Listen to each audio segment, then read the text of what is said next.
Toba adalah seorang petani dan dia suka memancing. Suatu hari dia menangkap sebuah ikan mas yang besar dan dia menaruhnya di tempat menaruh ikan kayak gitu.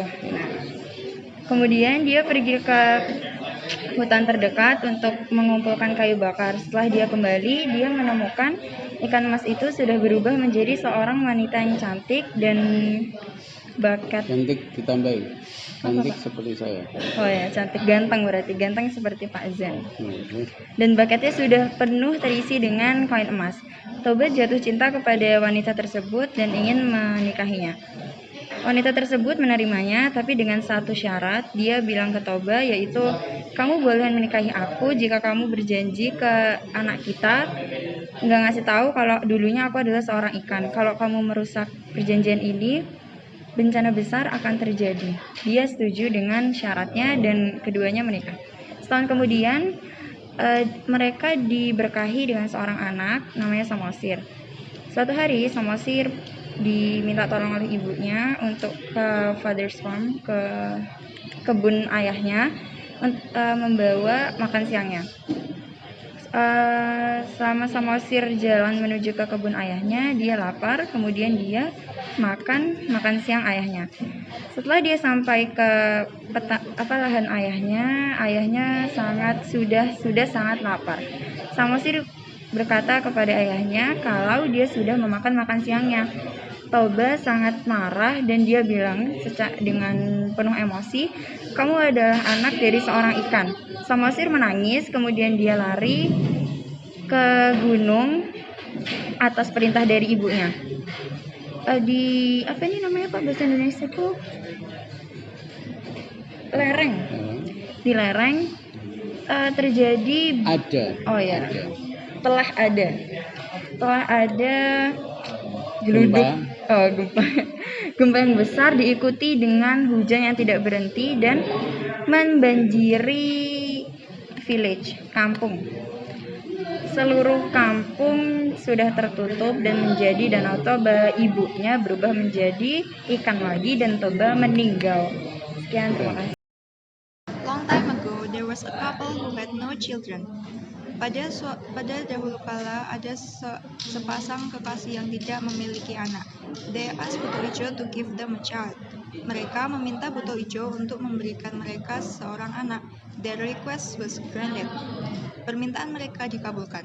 From one of the golden cucumbers planted in the garden, a very beautiful girl was born and was named Timun Emas. Dari sebuah timun emas yang ditanam di ladang, ada seorang bayi perempuan yang sangat cantik dan diberi nama Timun Emas. The agreement between this couple and Buto Ijo was to give this child to Buto Ijo when the child is 17 years old. Perjanjian antara sepasang ini dengan Buto Ijo adalah untuk memberikan anak kepada Buto Ijo ketika anak itu berusia 17 tahun. However, they broke their promise and instead told Timun Emas to leave when she was 17 years old. Bagaimanapun juga, mereka mengingkari perjanjian dan menyuruh Timun Emas untuk meninggalkan mereka pada usia 17 tahun. Buto Ijo was angry and went after Timun Emas. Buto Ijo sangat marah dan mengejar Timun Emas. However, Timun Emas, which has been equipped with cucumber seeds, salt, and shrimp paste, can avoid Buto Ijo. Bagaimanapun juga, Timun Emas yang sudah dibekali dengan biji timun, garam, dan juga terasi bisa menghindari Buto Ijo. The cucumber seeds that she scared towards Buto Ijo turned into tangled plants which blocked Buto Ijo's steps. Biji timun yang Timun Emas sebar kepada Buto Ijo berhasil berubah menjadi tanaman rambat yang memblokade jalannya Buto Ijo. The salt she spread turned into a sea, and the shrimp paste that was turned into suction mud that drowned Buto Ijo.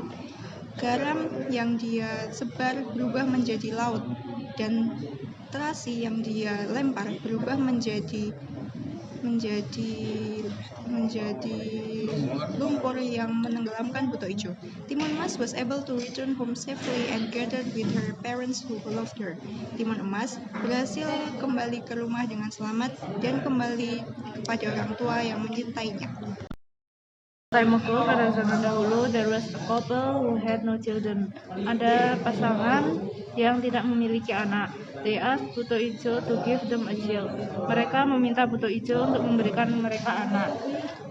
Their request has granted. Keinginan mereka dikabulkan. From one of the golden cucumbers planted in the garden, dari salah satu timun emas yang mereka tanam di kebun, a very beautiful girl was born and was named Timun Mas. Seorang gadis cantik yang sangat cantik lahir dan mereka beri nama Timun Mas. The agreement between this couple and Buto Ijo was to give the child to Buto Ijo when the child is 17 years old. Persetujuan di antara pasangan itu dan Buto Ijo adalah untuk memberikan mereka anak itu kepada Buto Ijo ketika anak itu umur 17 tahun. However, they broke their promise and instead told Timun Mas to leave when she was 17 years old. Namun mereka mengingkari janji itu dan meminta Timun Mas untuk pergi ketika dia usia 17 tahun. Buto Ijo was angry. Buto Ijo marah and went after Timun Mas dan mengejar Timun Mas. However, namun Timun Mas, which has been equipped with cucumber seeds, salt, and cream paste, can avoid Buto Ijo. Namun Timun Mas yang sudah dilengkapi dengan biji timun, garam, dan terasi bisa menghindari Buto Ijo. The cucumber seeds that she scattered towards Buto Ijo turned into tangled plants which blocked Buto Ijo's path. Biji timun yang dia sebarkan kepada Buto Ijo itu berubah menjadi tanaman kasar yang menghalangi langkah Buto Ijo. The salt she sprayed turned into a sea. Garam yang dia sebarkan berubah menjadi laut. And the stream paste was turned into suction mud that grew Buto Ijo. Dan terasi yang dia buang berubah menjadi lumpur yang menenggelamkan Buto Ijo. Timun Mas was able to turn home safely and gathered with her parents who loved her. Timun Mas bisa kembali ke rumah dengan selamat dan kembali bersama keluarganya yang sangat mencintai dia.